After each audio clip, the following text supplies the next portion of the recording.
સ્વાધ્યાય ટીવી.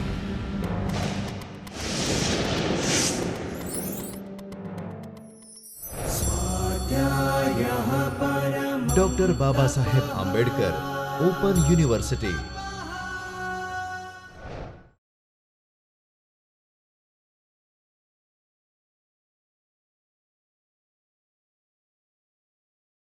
નમસ્કાર. Doctor Baba Saheb Ambedkar open યુનિવર્સિટીના ચૈતન્ય સ્ટુડિયોની અંદર આપનું સ્વાગત છે. હું ડૉક્ટર માનસી ચૌધરી અહીંયા ગુજરાતી વિષયની અંદર નરસિંહ મહેતા એક સર્જક પરિચય માટે હું અહીંયા ઉપસ્થિત થયો છું. ગુજરાતી સાહિત્ય સાથે અભ્યાસ કરતા તથા જીપીએસસી અને યુપીએસસીની અંદર પણ આ અભ્યાસક્રમ આવે છે, માટે આપણે નરસિંહ મહેતાના જીવન અને કવન વિશેની જે માહિતી મેળવવાની છે એ અહીંયા અનિવાર્ય બને છે. ગુજરાતી સાહિત્યના આદિકવિ તરીકે આપણે નરસિંહ મહેતાને સ્વીકારીએ છીએ. આમ જોવા જઈએ તો મધ્યકાલીન ગુજરાતી સાહિત્યની શરૂઆત એ નરસિંહ પૂર્વે 200 થી 250 વર્ષ પહેલાં થઈ ચૂકી હતી. ભરતેશ્વર બાહુબલી રાસ એ કદાચ ગુજરાતી સાહિત્યની કે ભાષાની પ્રથમ કૃતિ કહી શકાય. એ રીતે આ રાસના કરતા શાલિભદ્ર સૂરીને પ્રથમ મૂકવા પડે. તેમ છતાં નરસિંહ મહેતાને આપણે ગુજરાતી સાહિત્યના આદિકવિ તરીકે સ્વીકારીએ છીએ. તેમાં ઐતિહાસિક દ્રષ્ટિ નહીં પરંતુ સાહિત્યિક દ્રષ્ટિ રહેલી છે. કેમ કે ઈયતા અને ગુણવત્તાની દ્રષ્ટિએ અર્થાત સંખ્યા અને ઉત્તમતાની દ્રષ્ટિએ નરસિંહનું સાહિત્ય સર્જન જે છે એ તેમના પુરોગામીઓને ટપી જાય તેવું છે. તેમાં તેમના આત્મચરિત્રાત્મક પદો છે, કૃષ્ણલીલાના પદો છે, જ્ઞાન વૈરાગ્યના પદો છે, તત્વજ્ઞાનના પદો છે, આખ્યાનાત્મક કવિતા વગેરે જે પણ છે સંખ્યાની દ્રષ્ટિએ તો ખરા જ, પરંતુ ગુણવત્તાની દ્રષ્ટિએ ઉત્તમ પ્રકારનું સર્જન છે. તેમના આ બધા સર્જનમાં તેમની કવિતા પ્રતિભાના જે ચમકારા છે એ દેખાયા વિના રહેતા નથી. છેલ્લા 5 સૈકા જેટલા સમય પછી પણ આજે આપણે નરસિંહની કવિતાની કેટલીય પંક્તિઓ આપણને પ્રેરણા પૂરી પાડે છે. એ જ એમના કવિપણાની સાચી પ્રતીતિ છે. લોકજીવે જીવંત હૃદયમાં આહલાદક રીતે ઉત્કર્ષ પ્રગટાવતી એમની કવિતા એક ઊંચી કોટીની સર્જકતાનો આપણાને અનુભવ કરાવે છે. એથી ગુજરાતી ભાષા અને સાહિત્યનું ગૌરવ વધવા પામ્યું છે. શ્રી કેકા શાસ્ત્રી કહે છે કે હજારોની સંખ્યામાં ઉર્મિના ઉછાળા લેતા પદોની રચના કરીને ગુજરાતી સાહિત્યમાં નરસિંહે એક સ્વતંત્ર ભાષાની ક્ષમતા અપાવવાનું કામ કર્યું છે, માટે તે આદિ હતો અને આદિ છે. તો વળી ઉમાશંકર જોશી એવું કહે છે કે નરસિંહમાં ગુજરાતી ભાષાને એનો પ્રથમ અવાજ સાંભળે છે. આમ સમયની દ્રષ્ટિએ ભલે નહીં પણ ગુણવત્તાની દ્રષ્ટિએ ઉત્તમના અર્થમાં કહી શકાય તો નરસિંહ મહેતા એ ગુજરાતના આદિકવિ રહે જ છે. હવે આપણે નરસિંહ મહેતાના સમય વિશે, એમના જીવનકાળ વિશે આપણે થોડી ચર્ચા કરીએ. જીવનકાળ વિશે આપણને નરસિંહના જીવનકાળ વિશે કોઈ સ્પષ્ટ માહિતી મળતી નથી. વિદ્વાનોની અંદર પણ એ વિશે થોડા જુદા જુદા અભિપ્રાયો પ્રવર્તે છે. જેમ કે કેકા શાસ્ત્રી અને અનંતરાય રાવળ જેવા વિદ્વાનો તેમને 15મા શતકના, તો વળી આનંદ શંકર, ધ્રુવ કે કમા મુનશી જેવા વિદ્વાનો તેમને 16મા શતકમાં મૂકવા પ્રેરાય છે. તેમાં વળી આપણા પંડિત યુગના સાહિત્યકાર બકર ઠાકોર એ તો એવું કહે છે કે નરસિંહ નામની કોઈ વ્યક્તિ થઈ જ નથી, તે તો પુષ્ટિ સંપ્રદાયે ઊભી કરેલી એક કલ્પિત વ્યક્તિ છે, એવું કહેવા પ્રેરાય છે. પરંતુ આ બધું ભાંજગઢમાં ન પડતા નરસિંહ મહેતા તો ભક્ત અને સંત કવિ તરીકે લોક હૃદયની અંદર પૂરા આદર સાથે વસી ગયા છે. તેથી તેમના જીવન અને સર્જનની બાબતમાં વિવિધ અનુમાનો થયા છે. પરંતુ એમના એક ચોક્કસ સમય માટે ગુજરાતના ઇતિહાસ, સુપ્રસિદ્ધ ઇતિહાસ પાત્ર જે જૂનાગઢના રાજા રામ માંડલિકના રાજ્ય અમલ દરમિયાન જે એક પ્રસંગ બનેલો, હારમાળાનો પ્રસંગ, એ એમના દરબારની અંદર બનેલો હતો. એ હારમાળાના પ્રસંગને ધ્યાનમાં રાખીને નરસિંહનો જે સમય છે એ સંવંત 1470 અર્થાત ઈસવીસન 1414 આસપાસ જન્મ વર્ષ અને એમનું જે મૃત્યુ વર્ષ જે છે એ 1536 સંવંત એટલે ઈસવીસન 1480 આસપાસનું કહી શકાય એવું શ્રી ઉમાશંકર જોશી કહે છે એ થોડું વધારે શ્રદ્ધેય સાચું માની શકાય તેમ છે. હવે નરસિંહ મહેતાના જીવન વિશે, એમના ભક્ત જીવન વિશે આપણે થોડી ચર્ચા કરીએ કે નરસિંહના જીવનની કેટલીક ઘટનાઓ તેમના આત્મલક્ષી કૃતિઓમાંથી પ્રાપ્ત થાય છે, તો કેટલીક એમના વિશે જે પુરોગામીઓ થઈ ગયા, એમના પાછળથી જે થઈ ગયેલા કવિઓ છે એમને રચેલી કૃતિઓના આધારે થાય છે. તે મુજબ નરસિંહની જીવનરેખા કંઈક હું કહું એ આપણે જોઈએ એ રીતની હશે કે નરસિંહનો જે જન્મ જે છે એ ભાવનગર નજીક આવેલા તળાજા નામના એક નાનકડા ગામમાં થયો હતો. પિતાનું નામ કૃષ્ણદાસ અને માતાનું નામ દયાકુંવર હતું. જ્ઞાતિએ પોતે નરસિંહે વડનગરના નાગર બ્રાહ્મણ હતા. તેમના માતા પિતા બાળપણમાં ગુજરી જવાથી જૂનાગઢમાં રહેતા મોટા ભાઈ એમની પાસે નરસિંહને રહેવાનું થયું. નરસિંહનું લગ્ન એ 16 વર્ષની વયે માણેકબાઈ સાથે થયું હતું. તેમને એક દીકરો શામળ શાહ નામે અને એક પુત્રી એ કુંવરબાઈ નામે હતા. નરસિંહ મહેતાએ ભણતર કે નોકરી ધંધાના બદલે ભજન કીર્તનની અંદર સાધુ સંતોની સોબતમાં વધુ રહેતા, તેથી નાગર જ્ઞાતિની અંદર, એમની જ્ઞાતિની અંદર, એમના સમાજની અંદર તે ઉપહાસને પાત્ર થવા લાગ્યા. કેમ કે નોકરી ધંધો કંઈ કરવાનો નહીં, એટલે એના નિરોધુમીપણાથી કંટાળી ગયેલા ભાભીએ નરસિંહને મેણા માર્યા. ભાભીના મર્મ વચનો નરસિંહના હૃદયમાં ઊંડી ચોટ લગાવી ગયા. ભાઈ ભાભીનું ઘર ત્યજીને તેઓ જંગલમાં નાસી ગયા અને શિવજીની આરાધના કરી. અંતે શિવજી પ્રસન્ન થયા, દર્શન આપ્યા અને પોતાની સાથે દ્વારિકા લઈ જઈ કૃષ્ણની નિત્ય રાસલીલાના દર્શન કરાવ્યા. ત્યાર પછીનું નરસિંહ મહેતાનું જીવન જે સમગ્ર જે છે એ રાસેશ્વર શ્રી કૃષ્ણના સર કીર્તન કરવાની અંદર એમની ભક્તિમાં જ એમને ગાળ્યું. પ્રભુ કૃપાથી સૂતી ઉઠી મારી આદ્ય વાણી એવું કહેતા નરસિંહ મહેતા એ કહે છે કે એ આ જ પ્રસંગથી મારા જીવનનો, નરસિંહ મહેતાના જીવનનો આખો જ જે કહી શકાય એ જીવન બદલાઈ જાય છે. એક આધ્યાત્મિક અનુભૂતિની આખી ઘટના નરસિંહના જીવનમાં એક મહત્ત્વનો જે કહી શકાય વળાંક આપનારી બની રહે છે. આ આધ્યાત્મિક અનુભવ પછી નરસિંહને મન, જગત અને તેનો સર્વ વ્યવહાર એ મિથ્યા લાગે છે. તેમના ગૃહસ્થ જીવન અને ભક્ત જીવનના પ્રવાહો લગભગ સમાંતરે વહે છે, પણ જગત અને ભગતની રીત સાવ અવળી જ છે, અવળી દિશામાં ગતિ કરતી જોવા મળે છે. નરસિંહ મહેતાના અંતરની દ્રઢ કહી શકાય એ દ્રઢ હરિભક્તિને લીધે જ નાગરીનાથની પરવા કર્યા વગર તેઓ હરિજનવાસની અંદર ભજન કરવા ઉમંગભેર જતા હતા. તે વખતનો તો આપણે સમય જાણીએ છીએ કે સમાજની અંદર આ ઊંચ નીચના ભેદભાવનો જે વર્ગભેદ છે, વર્ણભેદ, એ આખી એ જે કૃત્રિમતા હતી એ કેટલી હદ સુધી હતી. એ કૃત્રિમતાની જે દિવાલો જે છે તોડવાનો નરસિંહ મહેતાએ એક જબરજસ્ત પુરુષાર્થ કર્યો હતો. નરસિંહના આવા વલણ સામે સ્વાભાવિક છે કે આપણે તે સમયનો સમાજને ધ્યાનમાં રાખીએ તો બહુ જ ઉગ્ર પ્રત્યાઘાતો પડ્યા હતા એમ આપણે સમજી શકીએ છીએ. આમ છતાં પણ એ સમાજના જૂનવાણી સમાજના એ રૂઢિઓને પણ ધ્યાનમાં રાખીને, તેમ છતાં એ રૂઢિઓને, એ પરંપરાની અવગણના કરીને તેઓ ડગ્યા નહીં અને પોતાની એક ઠંડી તાકાતથી, એક ઠંડા પ્રતિકારથી તે સમાજની સામે લડતા રહ્યા. નરસિંહ મહેતા માટે કવિ કલાપીએ કહ્યું છે કે નરસિંહ અને મીરા જેવા સંતો માટે બહુ સરસ અંજલિ આપતા કહ્યું છે કે હતો નરસિંહ, હતી મીરા, ખરા ઇલ્મી, ખરા સુરા. અહીંયા તમને થશે કે ઇલ્મી એટલે શું? ઇલ્મી એટલે કે કોઈ બી બાબતની અંદર કંઈક કુશળતા, પ્રાવીણ્ય જે કહી શકાય એ. નરસિંહ અને મીરા પાસે જે ઇલમ હતો તે ભક્તિનો હતો અને મરજવિયાની જુસ્સાથી એમ જીવનમાં ભક્તિને ટકાવી રાખીને ખરા સુરા બની રહી હરિના માર્ગ પર તેઓ ચાલ્યા હતા. સમકાલીન સમાજ જે હતો એની પજવણી એ વખતે હતી જ, પણ એ પજવણી સામે નરસિંહનો પ્રત્યાઘાત એ આમ જોવા જઈએ તો મીરાબાઈના મુકાબલે સૌમ્ય છે. બાકી નરસિંહને કારાવાસ અને મીરાબાઈને દેશ કે જન્મભૂમિ છોડવાનો, ત્યાગ કરવાની જે સમાજે ફરજ પાડી હતી એ આપણે જોઈ શકીએ, સમજી શકીએ છીએ, આપણે જાણ્યું છે. આમ છતાં આપત્તિ વેળાએ તો ઈશ્વર સહાય કરશે જ એવી જે આત્મશ્રદ્ધા એમના જીવનનું જે એક પ્રેરક બળ, ધારક બળ બની રહ્યું હતું.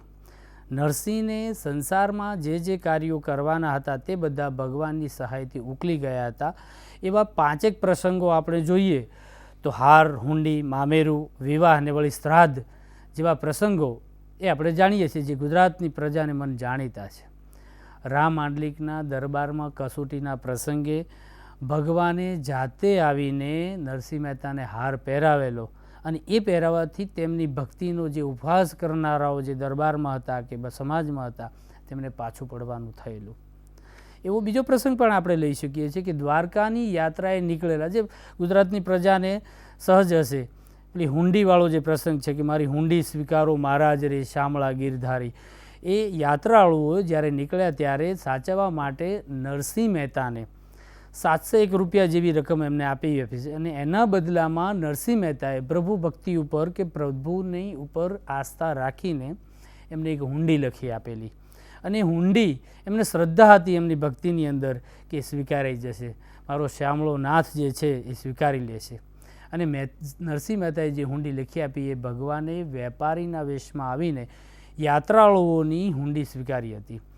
એવી જ રીતે એમની દીકરી કુંવરબાઈના શ્રીમંત પ્રસંગે સમસ્ત નાગર સમાજના આશ્ચર્ય વચ્ચે સભા મંડપમાં શેઠ શેઠાણીના રૂપમાં હાજર થઈને મામેરું ભર્યું હતું.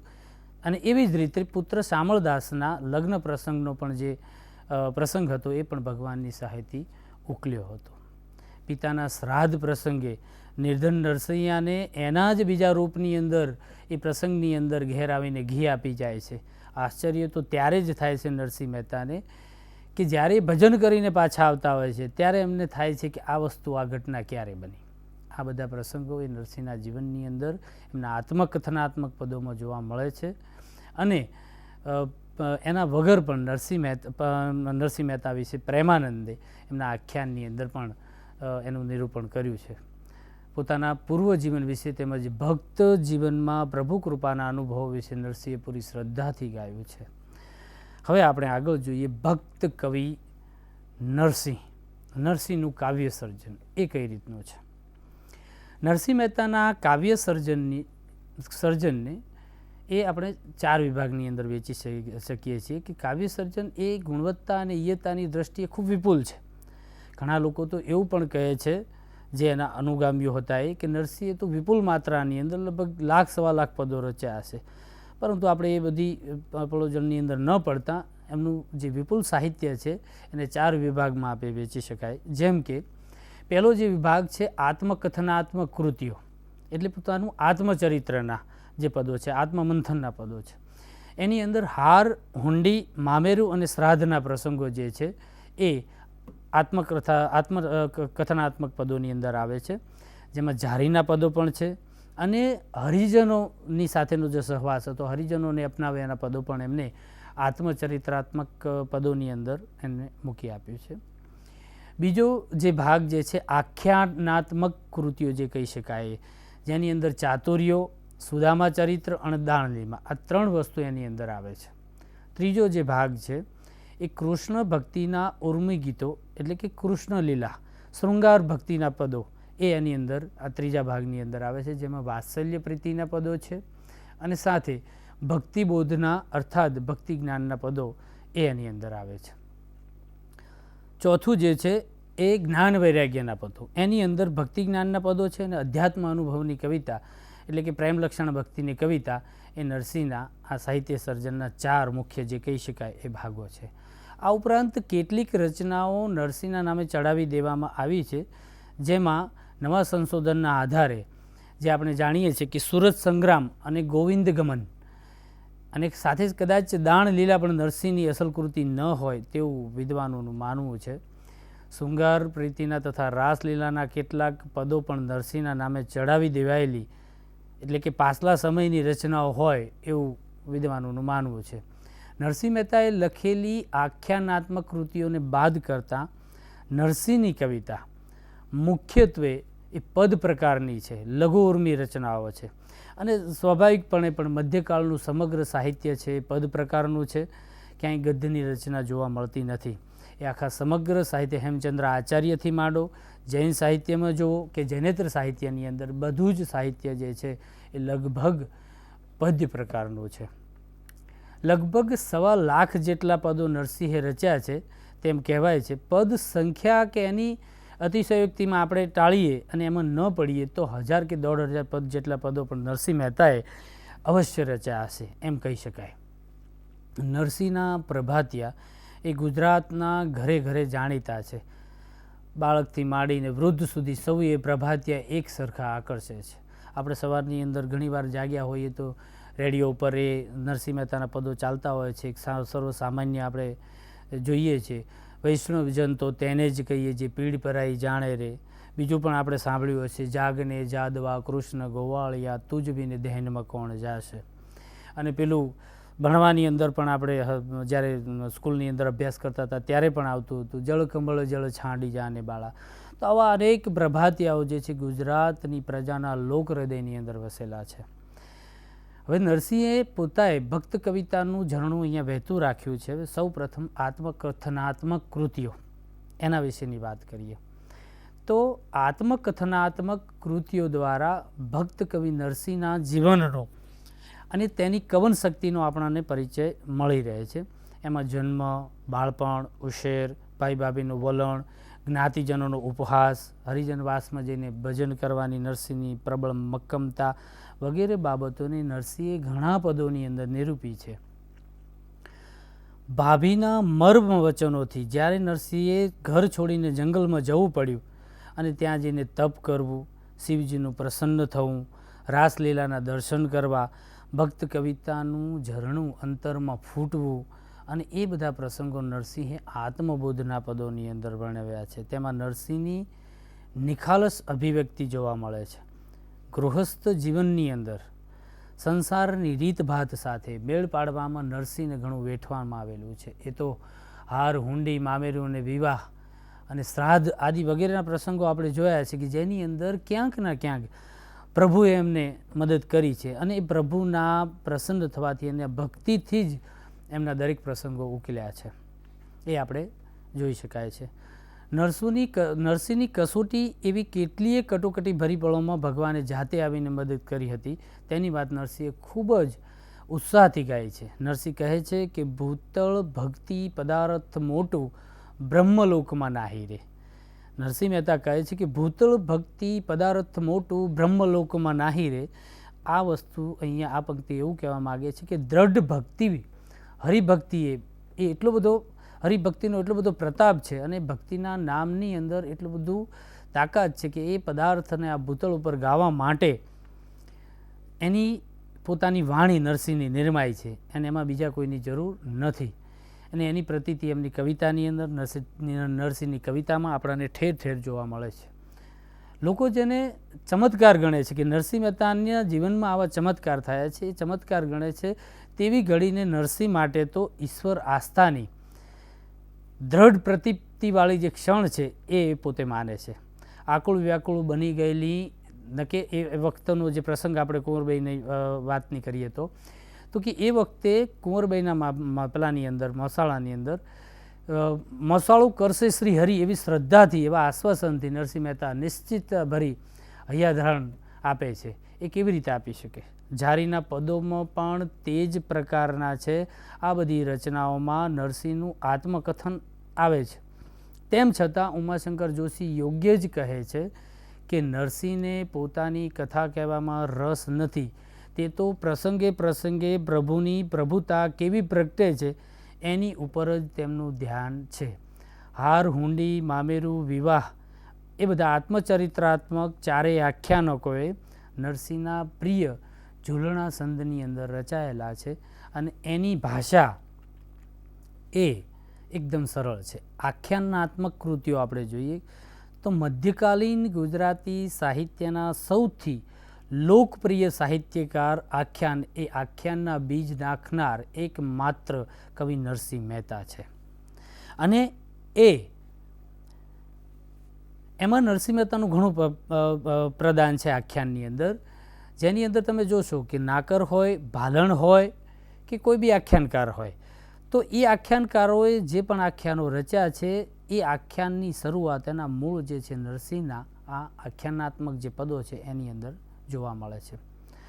નરસિંહે પોતે સળંગ જે કહી શકાય એક રૂપ બંધની અંદર, આખ્યાનના બંધની અંદર, એના ઢાળની અંદર બેસે એવું આખ્યાન નથી આપ્યું, પરંતુ સળંગ પદમાં નહીં પણ એક છૂટક પદોની અંદર માળા રૂપે લખાયેલું તેમનું સુદામા ચરિત્ર એ નાનકડું આખ્યાન છે.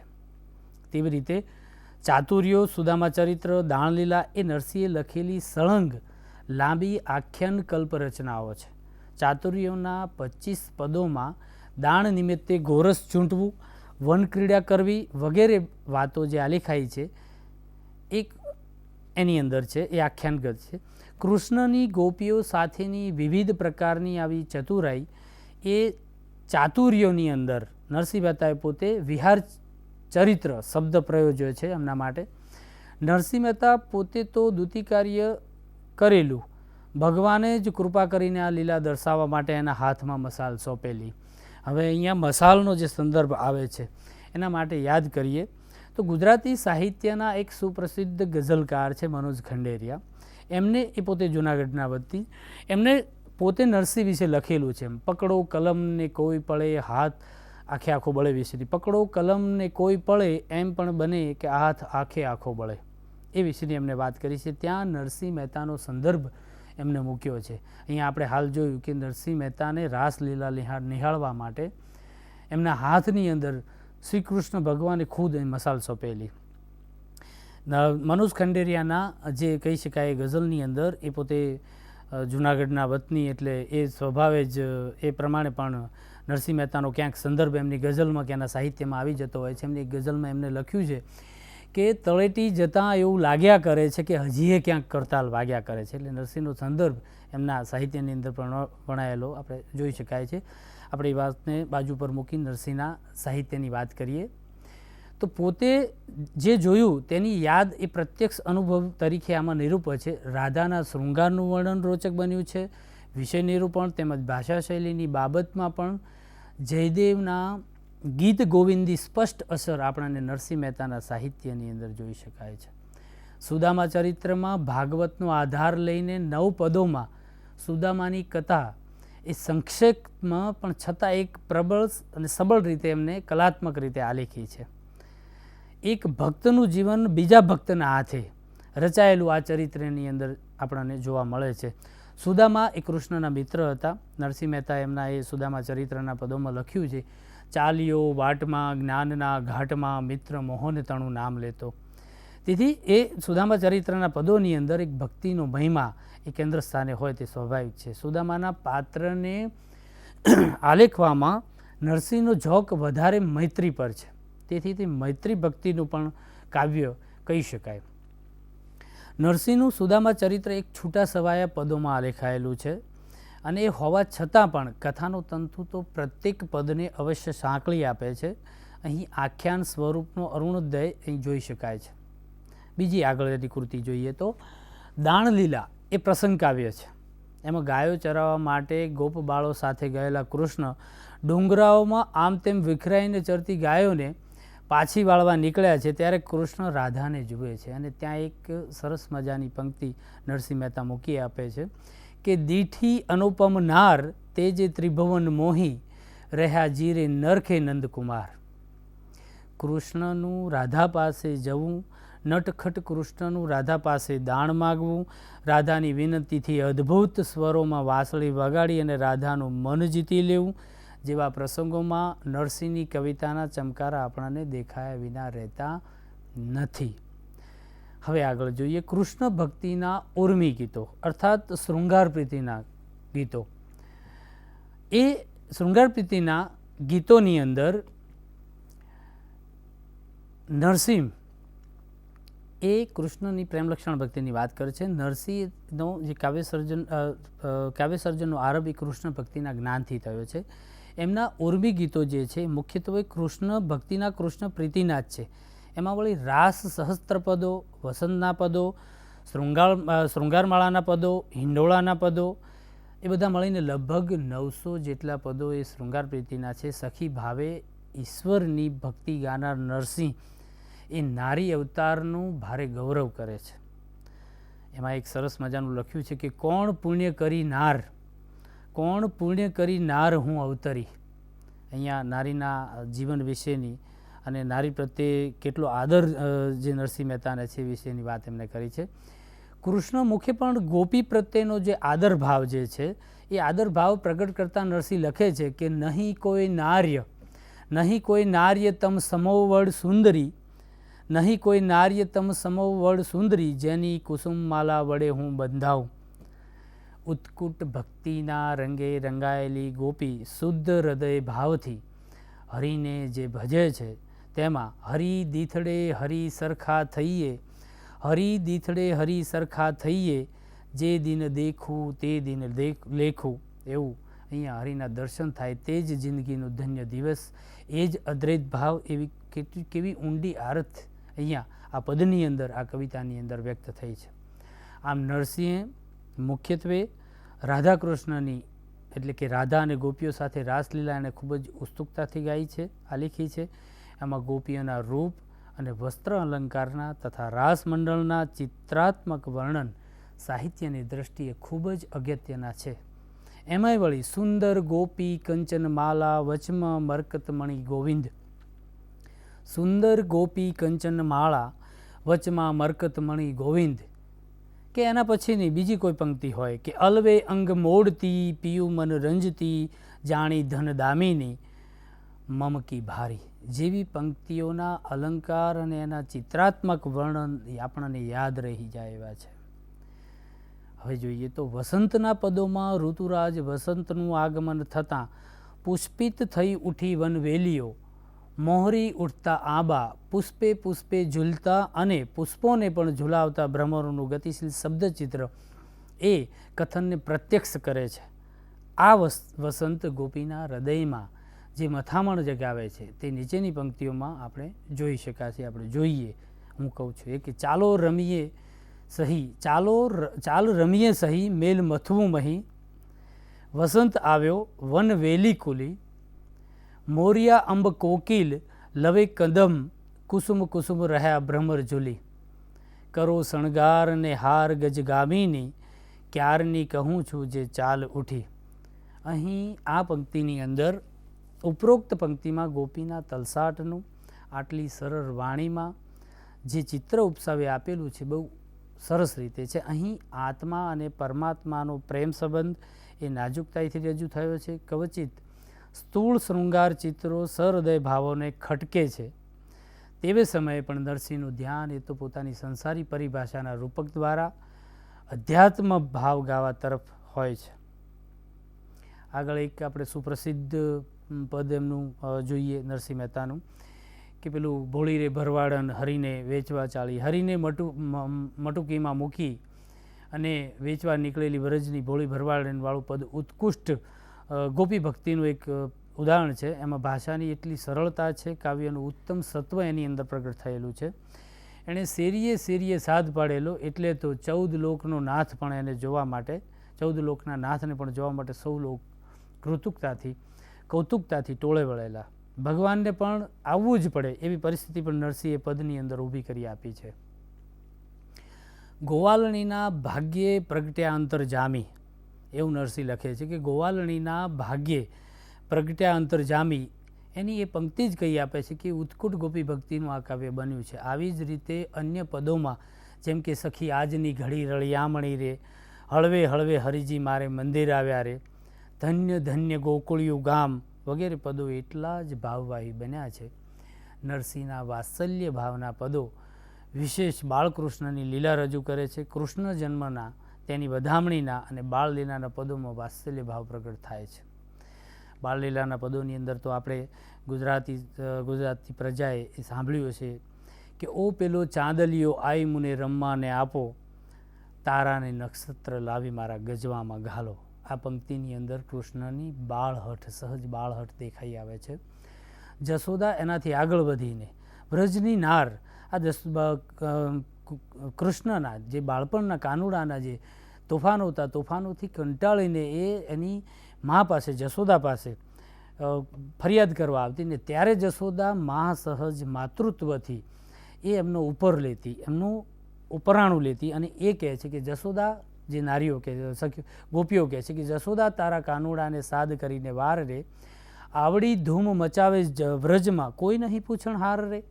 માં ગોપીઓની કૃષ્ણ અંગેની રોષભરી ફરિયાદ અને માતા સહજ લાડથી બાળકનો કૃષ્ણનો પક્ષ લેતા જશોદાનું ચિત્ર હોય કે પછી નાગ દમનમાં જગાડ તારા નાગને એમ કહીને યુદ્ધ માટે આહવાન આપતા નટવર નાનડાનું ઐશ્વર્ય પ્રગટતું નરસિંહની કવિતામાં એ ચિરંજીવી ક્ષણો બની રહે છે. પ્રભાતના પહોરમાં પ્રભાતી રાગમાં ગવાતું આ ગીત એમાં નાગણો અને કૃષ્ણ વચ્ચેના સંવાદોથી ગુજરાતમાં ઘેર ઘેર લોકાદર પામ્યું છે.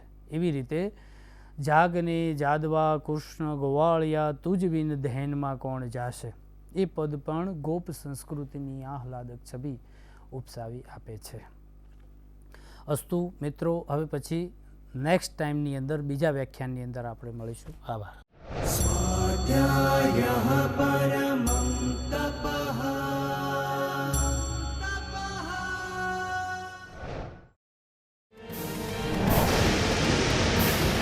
સ્વાધ્યાય ટીવી